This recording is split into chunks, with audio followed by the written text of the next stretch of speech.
I've got 12 movies here. 12 movies from the shelves that I have watched since my last episode of What Have I Been Watching. And I've done it a bit better this time.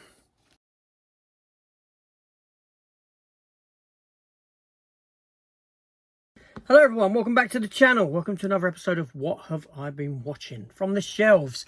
So most of these films, majority of them, all of them, are films that I have in the collection on the shelves, and I've pulled them off for a watch. I've actually got them in order of how I've watched them. I've sort of flitted between films that I've never watched and older films I haven't seen for a long time. I wanted to get into some of that stuff because, you know, I don't know, you know, so enamoured with buying stuff, with buying new releases, you know, all this is coming out, that's coming out, that you seem to forget what you have, and it goes on the shelf and it gets forgotten about. It gathers dust and never gets watched. So that's why I've gone through it. Now, the films that I haven't seen, the ones that have gone unwatched since I've bought them, they weren't bought full price when I got them. They're the type of things that I picked up in CEX cheap, Poundland cheap, back when I used to do Blu-ray hunts and justify just buying a film because it was cheap and this sort of a thing. So we're going to get into it. So first up, we have the horror film 15th anniversary edition of Cube. Cube, this is one where the people are in the cube maze, doors lead into other cube. It's a cheap film in the sense that all you really needed was one room to film in. Open the door and you can see a bit of another within, and you can, do you know what I mean? It's just so cheaply filmed in that sense. Not that it feels like a cheap film. Now, as for people in it, I don't know their names. It's got the fella who's in Stargate and Stargate Atlantis. He was the neighbour in Rise of the Planet of the Apes as well. The one who had the flashy car that attacked John Lithgow. He's in it. It's got Michelle Bauer or something. I think if that is her name. She played Dax in Star Trek Deep Space Nine Season 7. She took over from Terry Farrell in that role. Terry Farrell's Dax died and she was the replacement host for the Dax symbiote. Anyway, yeah, so Cube. I watched Cube. It was all right, you know, it was okay.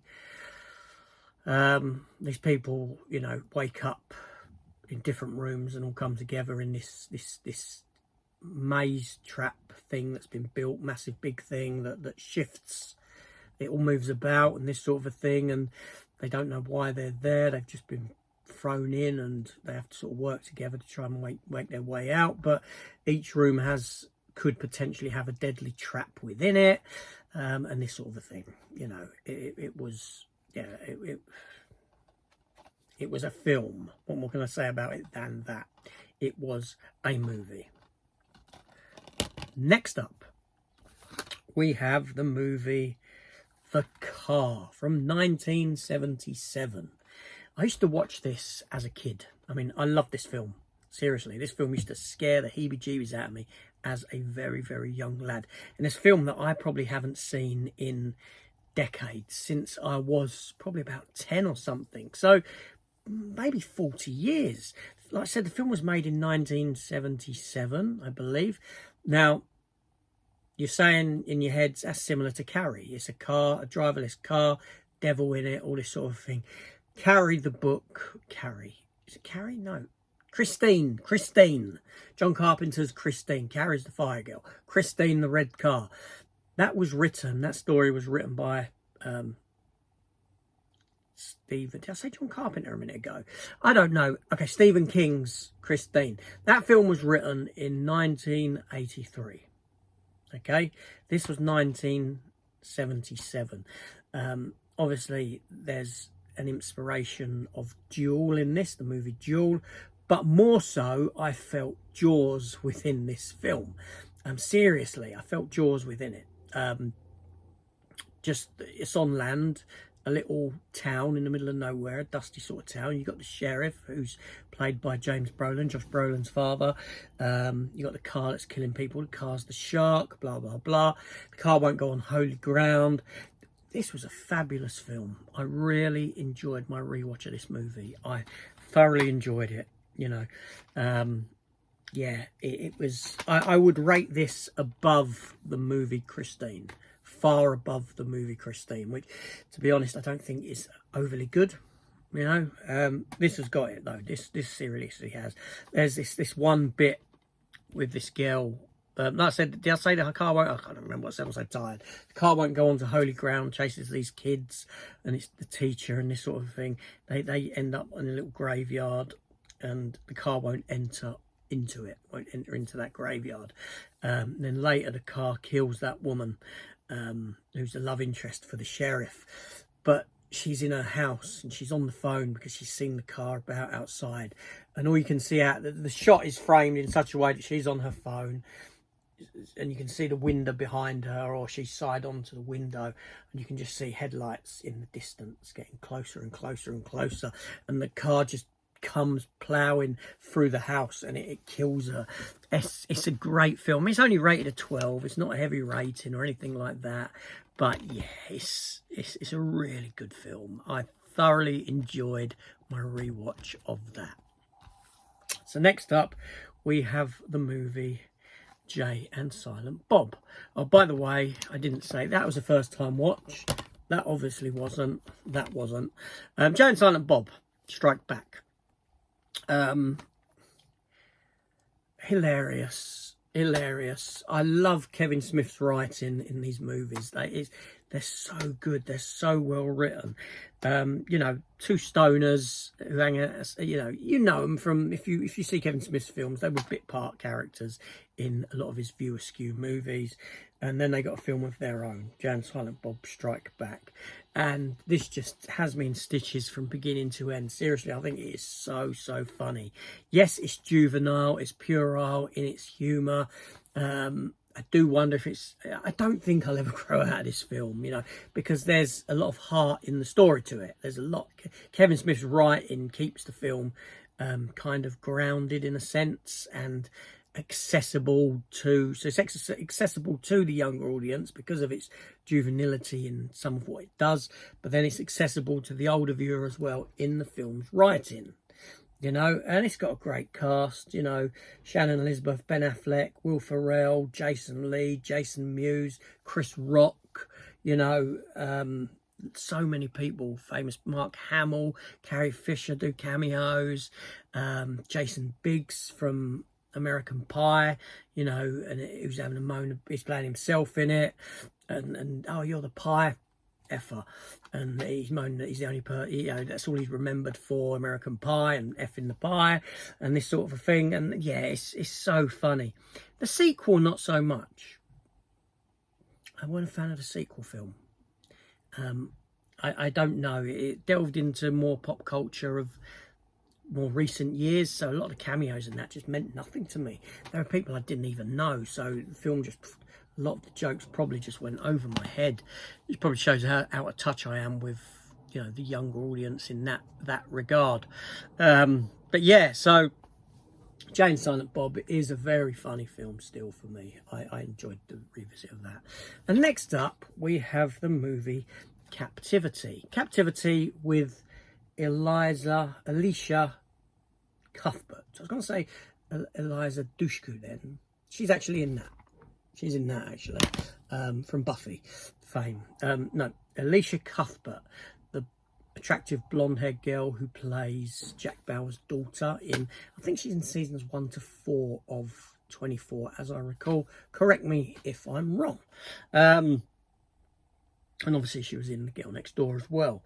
So, yeah, Captivity. And this is another first-time watch. This is the one where... she's like a glamour, not a glamour model. She's a model, not nude or anything like that. And she gets kidnapped, and Saw-esque. She wakes up the prisoner of someone. She's got another prisoner in this room next to her. This sort of a thing. It's pretty damn violent. It's pretty gory, you know. And I switched it off. I switched it off about halfway through. I just thought, no, I've had enough of this. I just can't. I can't get on with it. You know, you got the bit where she kills her own dog, where she's forced to shoot her dog. Not that that really bothered me in a sense. You know, I'm old enough to know that, you know, as a kid, that sort of thing would really sit with me and wind me up. But I know it's not real. Do you know what I mean? But so it don't really bother me now because I know what I'm watching isn't real. But there's a bit where this geezer who's got captured blends up all these body parts and sticks a funnel in her mouth and forces her to down these blended body parts. And at that point I was just like, not that I can handle that sort of stuff in film. You know, I've you know, films like Hostel and Saw and that sort of thing I've watched. You know, I quite enjoy some of them, but I don't know. I just because I know what I'm getting with them, if that makes sense, I'm okay with it. But it's not that I wasn't okay. I was just sat there thinking, I want more. I want more from a film than this. I don't want to sit there watching this kind of disgusting, gratuitous violence. I don't get what people enjoy about that. I cannot fathom in my head. Please help me. Anyone who actually enjoys watching that sort of a thing, body parts getting blended up, you know, fingers, ears, nose, whatever it was, right? And then this girl forced to drink it. What is it about that intrigues you so? Seriously, I don't get it. So I switched the film off. I switched it off. And that's not going back to watch the end. I'm not going back to the end of that film. Anyway, next up, we have Clint Eastwood, Heartbreak Ridge. Now, this isn't a first-time watch, but it is a first-time watch, in the sense that Heartbreak Ridge is a film that I watched very, very young. It would have been on, brother watching it, my dad watching it. It was there, it was on. I wasn't overly interested in it. So it was one I picked up cheap as well. You know, Clint Eastwood's great. Directed by Clint Eastwood. He's the main star of it, obviously. And it's also got the black fella in it. It was in Highlander 3. Mario Van Peebles is in it. It was okay. It was okay. I mean, Clint Eastwood gets one of the best performances I've seen out of Clint Eastwood. He's good in everything, but he was very good in this. Very, very good. However, the story around him isn't. I mean, I don't know if it's just the age of the film, being 80s, and it's a product of that era, and there's certain lines and line delivery and acting around him that isn't on par. You know, it was hard to believe that, you know, Marianne Van Peebles and his team of you know, Marines were the way they were. You know, hadn't been taught any semblance of discipline or anything like this, and he has to step in as a sort of gunnery sergeant to pull them round and all this sort of thing. And then they go into conflict at the end, and silly little conflict, and yeah, it was okay. It was okay. I wouldn't say it was a great Clint Eastwood film. A great Clint Eastwood performance, just not a great Clint Eastwood film. Next up, having watched Red Sonja not long ago, I thought, let's visit Conan 3. Yeah, Conan 3. Now, by Conan 3, I don't mean Conan the Barbarian remake with Jason Momoa. I mean the proper Conan 3. That's right. Kull the Conqueror with Kevin Sorbo. Now, interestingly, this film here, the script was Conan 3. Still, Arnie didn't want to return for a third Conan film. So the script was used and they made Kull the Conqueror, based upon another Robert E. Howard character that he created. That being said, you can see Conan 3 in it. This script, it's like the script hasn't been changed at all on this one. Lovely lenticular on that there. I think it's a German release for Kull the Conqueror. I hadn't seen this in quite some time. I bought it a few years ago from Germany. And yeah, Kevin Sorbo, TV's Hercules. Tia Carrera is in it. You know, you might recognise her from Wayne's World and bits and pieces like that. So, yeah, you know, so much so that nothing was changed in the script of this. There's one scene where he's hanging on the bottom of a camel, you know, the harness for the camel, the camel's harnessed up and that sort of thing, to sneak into an area, into a fortress type thing, a castle, whatever you want to call it, right? And he's hung on the bottom of this camel, and the camel urinates, and it pees all down him because he's on the underside of it. And I'm thinking, okay, there we go.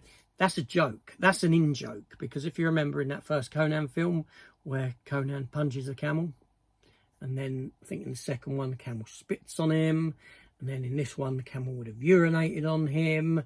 It's that kind of thing. Do you know what I mean? So the script hasn't been reworked whatsoever. The film looks great. I mean, it does look really good. And having just watched Red Sonja, it's quite amazing to see how that sort of sword and sorcery film stands in comparison. Because this ain't no really expensive one to one that's made today. And it's unreal, the effort that's gone into this film, into the sets and everything like that. It does look really good for what it is. You know, it's got some special effects in it that maybe are a bit ropey now, that sort of a thing, but it was an enjoyable watch. I enjoyed it. I haven't seen it for so long, but yeah, I quite enjoyed that watch on that. But there we go. So next up was another film that I've not watched in a long time, okay, and it's from the 1980s, and it is Alien Nation with James Caan, who you know, the late Terence Stamp, who, as of recording this, passed away about 2 days ago. Rest in peace. He's in this, however, I watched it last week sometime. And Mandy Patinkin, who you may know as the older grizzled beardy bloke in the Homeland TV series, who was sort of the handler or the boss for, what's the name, the girl in it? I forget her name now. Claire Danes. Yeah, and Mandy Patinkin plays, obviously, Sam Francisco. That's the alien's name. Sam Francisco. That's his name he's taken from himself on Earth. A great concept for a film, you know, that aliens have come down to Earth, sort of refugees, and they've been put into camps for so long, and allowed into society to take on work, take on roles, that sort of thing, and live amongst us. It's a good concept. Obviously, there's a certain mirroring of society, and the film does seem very relevant today in what it's doing with that, you know, the sort of illegal alien kind of premise, you know, and people coming from other countries into your country and that sort of a thing, and setting up crime and whatnot there. There's a certain, yeah, it's very relevant, very relevant. That being said, I didn't enjoy my watch of it. I mean, it's not a bad film, but it does nothing with the concept. It does, other than it's a police procedural film about two buddy cops who aren't buddy, have to become friends, and there's, you know, the sort of alien people have their own drug ring going on, and they have to sort of bust it and that sort of a thing. It's such a shame, really.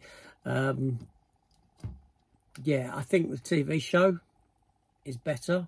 The TV show has got more time to explore the concept, explore the sci-fi element of it, and the TV show also ended with 5 films, TV movies. I think that probably does, I say probably, I ain't seen them in a long time, probably does more with the concept than what this film actually does. And that's unfortunate, but there we go. Next up, we have unseen film, first time watch. 500 Days of Summer with Joseph Gordon-Levitt and Zooey Deschanel. Zooey Deschanel is so attractive. There's something about her. She's got such a girl next door kind of quality to her. Her eyes are amazing. You know, she's just a very attractive girl. Now, the last time I said that, I got in a bit of trouble. Someone said, oh, you know, coming across as a bit of a pervert. Because I think on a rewatch of Elf, I said it, you know, in a thing. And hold on a minute. The lady is about 3 years younger than me. That's all. 3-4 years younger than me. So even when I saw Elf, she was 3 or 4 years younger than me. You know, yeah, okay. You know, it's not like I'm taking a look at bloody, I don't know, someone who's just out of their teens and saying it. You know, the girl's the same age as me, practically. You know, I could be dating or married to someone who's 10 years younger than me and nothing would be said. But there we go. Anyway, so 500 Days of Summer. She's Summer. And it's their relationship back and forth from, you know, over these 500 days and that sort of thing. I won't go into detail on the relationship or what happens to their relationship, etc., etc. It was an enjoyable watch. You know, I'm glad I watched it. Good performances in it. Yeah, it's all I can really say about it, you know. Yeah, it was decent enough watch. Next up, we have a steelbook.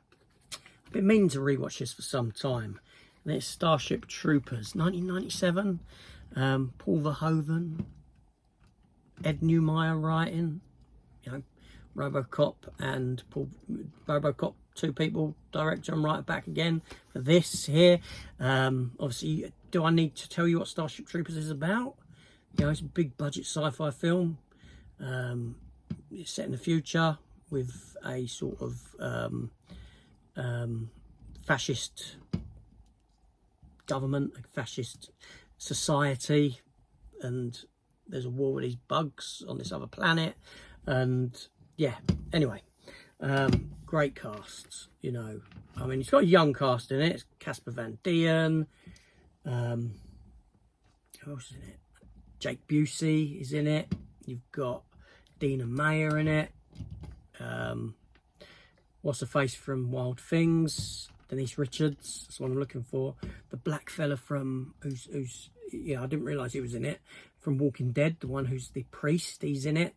You got like Michael Ironside in it. You got the Kurgan in it. Clancy Brown. You know, this is a great film. This is, and I remember seeing it at the cinema, and I thoroughly enjoyed it at the cinema. I still thoroughly enjoy it now. It's such a great film. It really is. And it's got a great combination of both CGI and practical effects coming together and working in tandem. You know, you've got these bugs from distance. They're done as CG. Close-up shots with practical, seamlessly sort of blended together. You know, and yeah, this is how CG should be. CG should be used to enhance, to, you know, in work in tandem with. That's when you get the best kind of computer graphics rather than just relying solely on CGI. But yeah, seriously, what a great film. What a great film it is. I do have the 2 sequels and the animated movies as well. I don't have Roughnecks, the TV show. The 2 sequels were straight to video films. Will I get around to watching them? Maybe. I'm not sure. Maybe sometime. But yeah, Starship Troopers. Great score as well. It's got a really good score to it. And it's so funny in moments, you know. Medic! Clancy Brown is great. He steals every scene that he is in. Michael Ironside does. I've done a poll. Who would you choose if you was Johnny Rico? I never get why he chose Dizzy. No, not Dizzy. Carmen over Dizzy. Carmen is, you know, what's her face? Denise Richards. Dizzy is Dina Meyer. And I think Dizzy is far more attractive than Denise Richards. especially in this film. You know, and it's got, you know, come on, a film where Michael Ironside's delivers the line, "They sucked out his brains." Come on, that's great. Do you know what I mean? Seriously, it's such a good film. Love it. Love it, love it, love it. Next up is a first time watch. First time watch. Rain Man.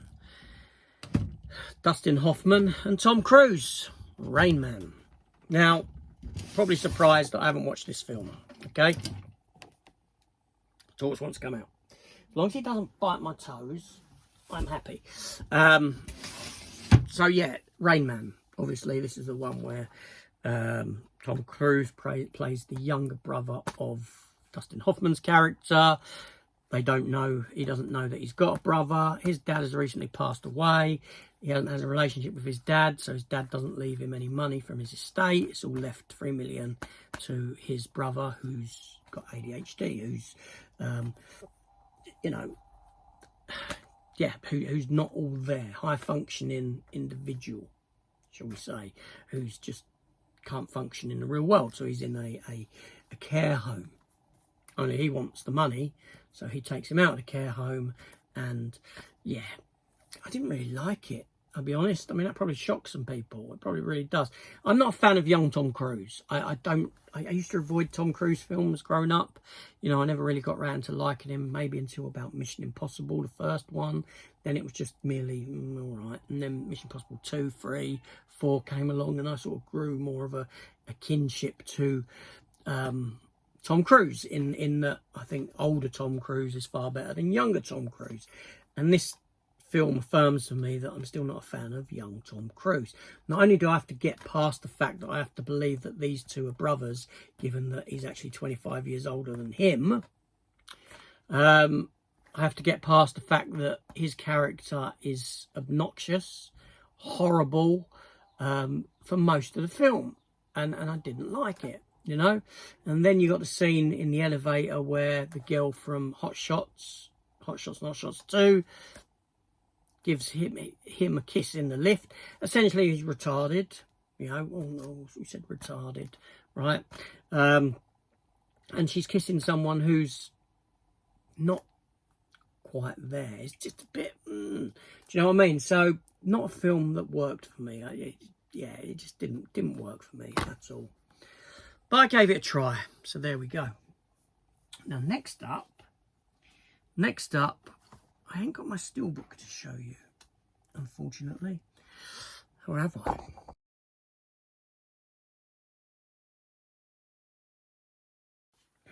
I have got it. So anyway, so next film I watched, because I wanted to clear the bad taste of that Alicia Cuthbert movie out of my mouth, I watched The Girl Next Door.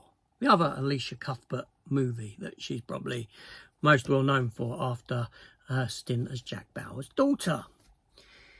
Starring Timothy Olyphant, who I really like. I really like Timothy Olyphant. I think he's great. Find him very, very watchable. Emil Kirsch, that's his name. Emil Hirsch. Emil Hirsch is in it as well. He's the main star of it. And his kid at school, about to graduate. She moves in next door to him. She's looking after her aunt's place.